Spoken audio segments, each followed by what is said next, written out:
Hello everybody, this is Shady here, and yeah, it looks like we now have all but confirmed what Xbox or Microsoft's strategy is moving forward with the Xbox brand. Yeah, so obviously if you guys haven't heard, I'll explain things. So basically, we've had a couple of leaks. So the first one was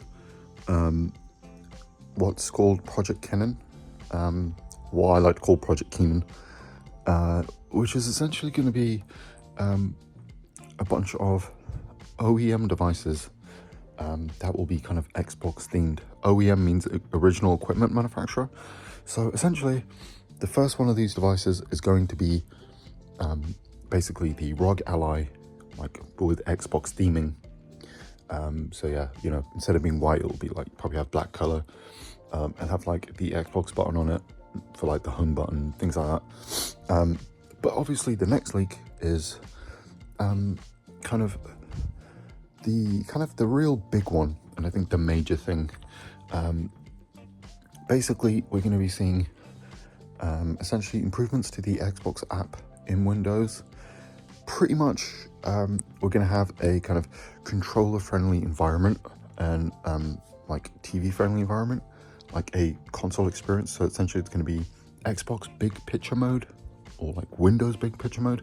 Pretty much the same thing you see on the Steam Deck. And I'm assuming that these sort of handles and OEMs will be booting up into that. And you'll be able to pretty much just add this to any Windows PC. But yeah, there was a few interesting things with this. Obviously, you know, you have access to Game Pass, your Windows library, and also the most interesting part is there was tabs for Steam, Epic Game Store, and GOG. So basically, you'll be able to have proper access to all of your library, PC library, in one place. And yeah, I think this is an interesting move. Obviously, when you look at kind of the sales of Xbox now, pretty much declined. And yeah, there's just no need to really make hardware. So this is kind of the strategy that makes sense, I guess.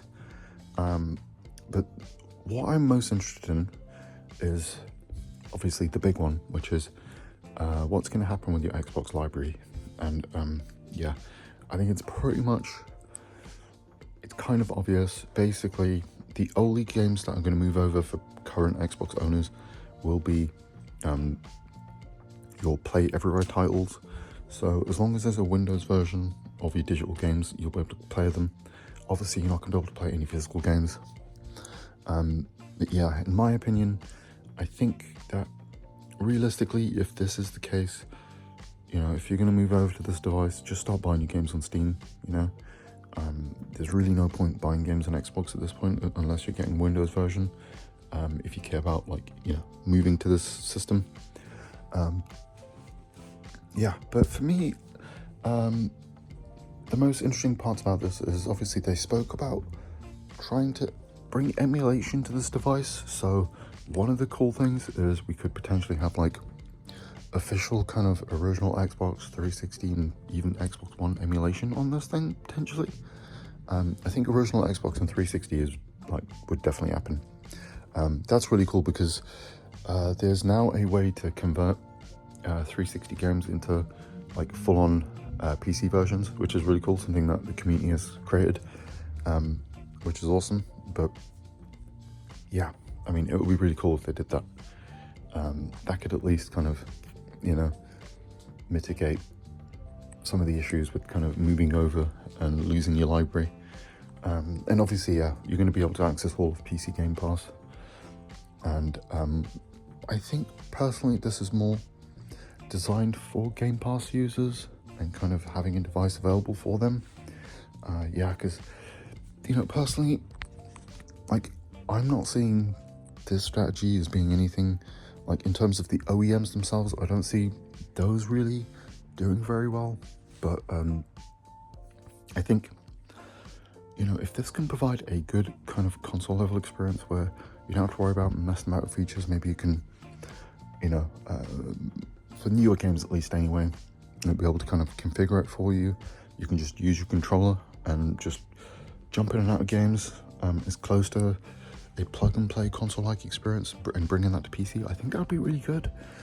And I think for PC moving forward, this could be a really good thing to like bridge the gap, because that's kind of been one of the great things about the Steam Deck and Steam OS, which it operates on, because it gives you basically a console-like experience, but with a PC.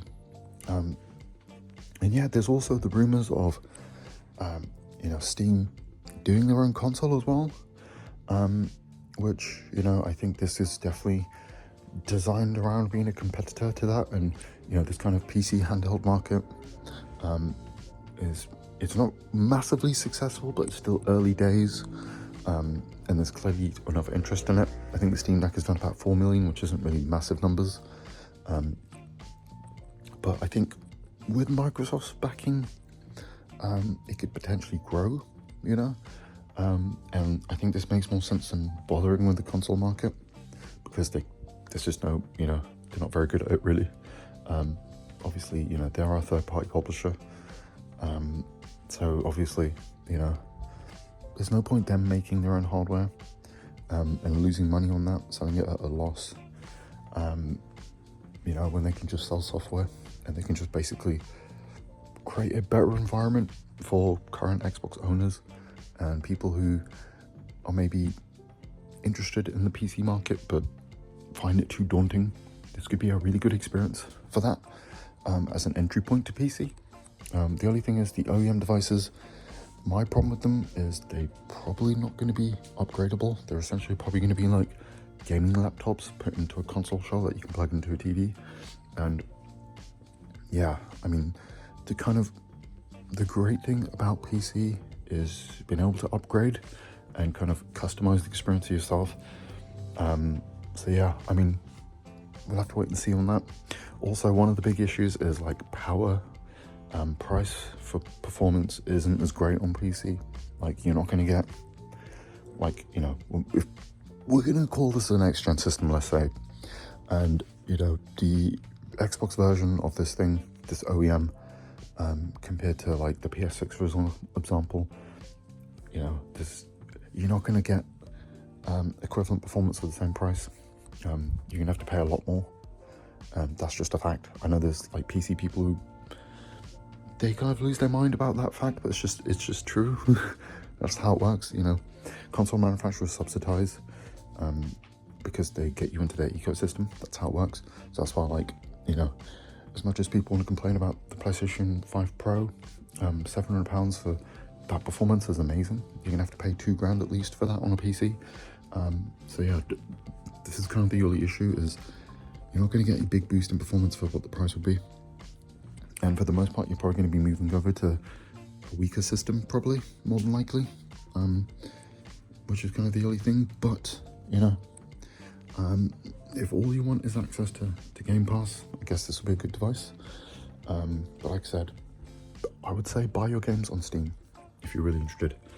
And also, I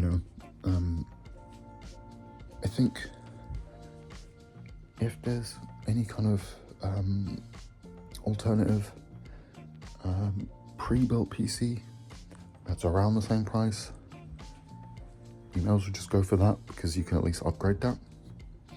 But we have to wait and see. We don't know anything about these models yet. Obviously the first one is going to be the Asus model, like the ROG Ally essentially, and then we'll get other ones from Lenovo, Dell, blah blah blah. They'll probably do their own version, so we have to wait and see. This is essentially what the Steam Machine was, basically. Yeah, but yeah, we're gonna have to wait and see, because the thing is, with the Steam Deck, it's pretty much closed off, so they're able to sell it at a decent price for what you get. It is basically a handheld PS4 for $350, which is, I think, a reasonable price. And obviously I imagine the Steam console will be subsidized somewhat as well, so we're gonna have to see how it compares to that, really. But yeah, obviously this is just conjecture at this point. And yeah, we'll just have to wait closer to the time. Obviously the interesting thing is there are people saying that Microsoft are also going to make a new console as well. They're going to do their own handheld at least, which is apparently going to come out in a couple of years. I don't think that's going to be the case, personally. I just don't see the need for them to bother with hardware, really. If their software sales are going to be fine anyway, what would be the point of needing their own hardware? Yeah, I'll just have to wait and see on that. But anyway, guys, have a great rest of your day, and I'll catch you in the next one.